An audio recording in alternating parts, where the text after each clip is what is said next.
ఓవైపు RCB title గెలిచి అభిమానులను ఆనంద సంద్రంలో ముంచెత్తింది. మరోవైపు కొంతమంది అభిమానులు ఆ ఆనందాన్ని నియంత్రించుకోలేక అతి ఆవేశానికి లోనవుతున్నారు. తాజాగా సోషల్ మీడియాలో వైరల్ అవుతున్న ఓ వీడియోలో ఓ యువకుడు ఆర్సీబీ కప్ గెలిచిందన్న ఆనందంలో రెచ్చిపోయాడు.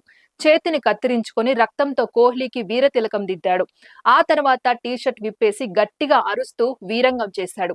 చివరికి నేనే ఈ ప్రపంచాన్ని గెలిచినట్లున్నా అనే భావంతో ఫుల్ ఎమోషనల్లోకి వెళ్లిపోయాడు. ఈ దృశ్యాలు చూసిన నెటిజన్లు తీవ్రంగా విమర్శిస్తున్నారు. ఆటగాళ్లు మనకు రోల్ మోడల్స్ కానీ దేవుళ్లు కాదని గుర్తు చేసుకోవాలని ఘాటు వ్యాఖ్యలు చేశారు. కొన్ని కామెంట్స్ లో అయితే కప్ గెలవడం వాళ్ల పని, నీ ఆరోగ్యానికి హాని చేయడం నీకు అవసరమా అని ప్రశ్నిస్తున్నారు.